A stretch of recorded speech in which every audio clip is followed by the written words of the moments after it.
Today we'll be reading Joshua 22 through 24.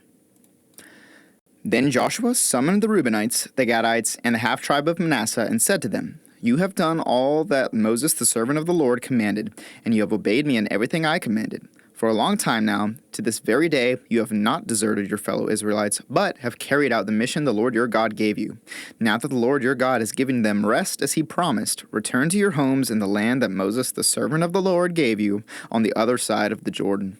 But be very careful to keep the commandment of the law that Moses the servant of the Lord gave you, to love the Lord your God, to walk in obedience to him, to keep his commands, to hold fast to him, and to serve him with all your heart and with all your soul." Then Joshua blessed them and sent them away, and they went to their homes. To the half-tribe of Manasseh, Moses had given land in Bashan, and to the other half of the tribe, Joshua gave land on the west side of the Jordan, along with their fellow Israelites. When Joshua sent them home, he blessed them, saying, "Return to your homes with your great wealth, with large herds of livestock, with silver, gold, bronze, and iron, and a great quantity of clothing, and divide the plunder from your enemies with your fellow Israelites." So the Reubenites, the Gadites, and the half-tribe of Manasseh left the Israelites at Shiloh and Canaan to return to Gilead, their own land, which they had acquired in accordance with the command of the Lord through Moses. When they came to Geliloth, near the Jordan in the land of Canaan, the Reubenites, the Gadites, and the half-tribe of Manasseh built an imposing altar there by the Jordan. And when the Israelites heard that they had built the altar on the border of Canaan at Geliloth, near the Jordan on the Israelite side, the whole assembly of Israel gathered at Shiloh to go to war against them. So the Israelites sent Phinehas, son of Eleazar the priest, to the land of Gilead, to Reuben, Gad, and the half-tribe of Manasseh. With him they sent 10 of the chief men, one from each of the tribes of Israel, each the head of a family division among the Israelite clans. When they went to Gilead, to Reuben, Gad, and the half-tribe of Manasseh, they said to them, "The whole assembly of the Lord says, 'How could you break faith with the God of Israel like this? How could you turn away from the Lord and build yourselves an altar in rebellion against him now? Was not the sin of Peor enough for us? Up to this very day, we have not cleansed ourselves from that sin, even though a plague fell on the community of the Lord. And are you now turning away from the Lord? If you rebel against the Lord today, tomorrow he will be very angry with the whole community of Israel.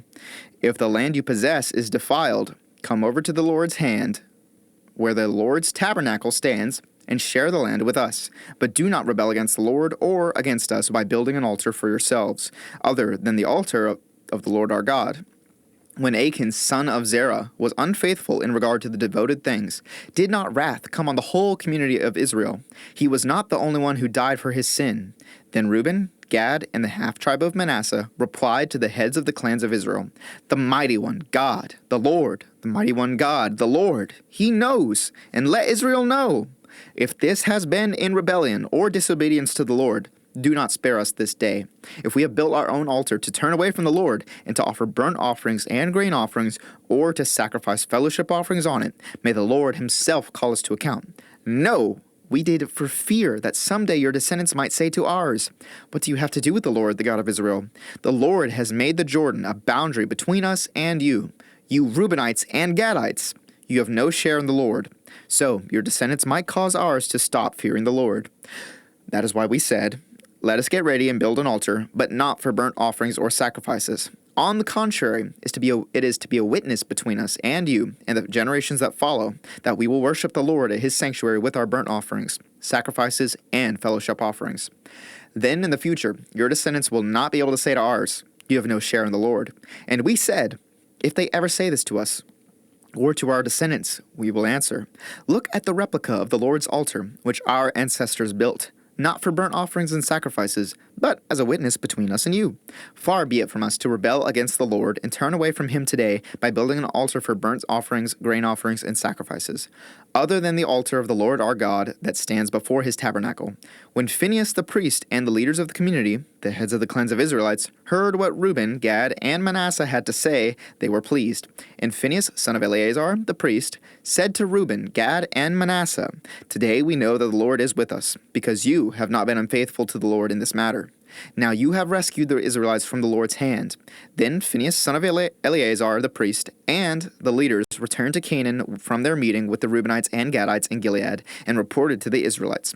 They were glad to hear the report and praised God. And they talked no more about going to war against them to devastate the whole country where the Reubenites and the Gadites lived. And the Reubenites and the Gadites gave the altar this name, a witness between us, that the Lord is God. After a long time had passed, and the Lord had given Israel rest from all their enemies around them, Joshua, by then a very old man, summoned all Israel, their elders, leaders, judges, and officials, and said to them, I am very old. You yourselves have seen everything the Lord your God has done to all these nations for your sake. It was the Lord your God who fought for you. Remember how I have allotted as an inheritance for your tribes all the land of the nations that remain, the nations I conquered, between the Jordan and the Mediterranean Sea in the west. The Lord your God himself will push them out for your sake. He will drive them out before you, and you will take possession of their land, as the Lord your God promised you. Be very strong. Be careful to obey all that is written in the book of the law of Moses, without turning aside to the right or to the left. Do not associate with these nations that remain among you. Do not invoke the names of their gods or swear by them. You must not serve them or bow down to them. But you are to hold fast to the Lord your God as you have until now. The Lord has driven out before you great and powerful nations. To this day, no one has been able to withstand you. One of you routs 1,000, because the Lord your God fights for you, just as he promised. So be very careful to love the Lord your God. But if you turn away and ally yourselves with the survivors of these nations that remain among you, and if you intermarry with them and associate with them, then you may be sure that the Lord your God will no longer drive out these nations before you. Instead, they will become snares and traps for you, whips on your backs and thorns in your eyes, until you perish from this good land, which the Lord your God has given you. Now, I am about to go the way of all the earth. You know with all your heart and soul that not one of all the good promises the Lord your God gave you has failed. Every promise has been fulfilled. Not one has failed. But just as all the good things the Lord your God has promised you have come to you, so he will bring on you all the evil things he has threatened, until the Lord your God has destroyed you from this good land he has given you. If you violate the covenant of the Lord your God, which he commanded you, and go and serve other gods and bow down to them, the Lord's anger will burn against you, and you will quickly perish from the good land he has given you. Then Joshua assembled all the tribes of Israel at Shechem. He summoned the elders, leaders, judges, and officials of Israel, and they presented themselves before God. Joshua said to all the people, This is what the Lord, the God of Israel, says. Long ago your ancestors, including Terah, the father of Abraham, and Nahor, lived beyond the Euphrates River and worshipped other gods. But I took your father Abraham from the land beyond the Euphrates and led him throughout Canaan and gave him many descendants. I gave him Isaac, and to Isaac I gave Jacob and Esau. I assigned the hill country of Seir to Esau, but Jacob and his family went down to Egypt. Then I sent Moses and Aaron, and I afflicted the Egyptians by what I did there, and I brought you out. When I brought your people out of Egypt, you came to the sea, and the Egyptians pursued them with chariots and horsemen as far as the Red Sea. But they cried to the Lord for help, and he put darkness between you and the Egyptians. He brought the sea over them and covered them. You saw with your own eyes what I did to the Egyptians. Then you lived in the wilderness for a long time. I brought you to the land of the Amorites who lived east of the Jordan. They fought against you, but I gave them into your hands. I destroyed them before you, and you took possession of their land. When Balak son of Zippor, the king of Moab, prepared to fight against Israel, he sent for Balaam son of Beor to put a curse on you. But I would not listen to Balaam, so he blessed you again and again, and I delivered you out of his hand. Then you crossed the Jordan and came to Jericho. The citizens of Jericho fought against you, as did also the Amorites, Perizzites, Canaanites, Hittites, Girgashites, Hivites, and Jebusites. But I gave them into your hands. I sent the hornet ahead of you, which drove them out before you, also the 2 Amorite kings. You did not do it with your own sword and bow. So I gave you a land on which you did not toil, and cities you did not build. And you live in them, and eat from vineyards and olive groves that you did not plant. Now fear the Lord, and serve him with all faithfulness. Throw away the gods your ancestors worshipped beyond the Euphrates River and in Egypt, and serve the Lord. But if serving the Lord seems undesirable to you, then choose for yourselves this day whom you will serve, whether the gods your ancestors served beyond the Euphrates, or the gods of the Amorites, in whose land you are living. But as for me and my household, we will serve the Lord." Then the people answered, "Far be it from us to forsake the Lord to serve other gods. It was the Lord our God himself who brought us and our parents up out of Egypt from that land of slavery and performed those great signs before our eyes. He protected us on our entire journey and among all the nations through which we traveled.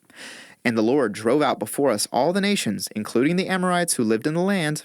We too will serve the Lord because he is our God." Joshua said to the people, "You are not able to serve the Lord. He is a holy God. He is a jealous God. He will not forgive your rebellion and your sins. If you forsake the Lord and serve foreign gods, he will turn and bring disaster on you and make an end of you after he has been good to you." But the people said to Joshua, "No, we will serve the Lord." Then Joshua said, "You are witnesses against yourself that you have chosen to serve the Lord." "Yes, we are witnesses," they replied.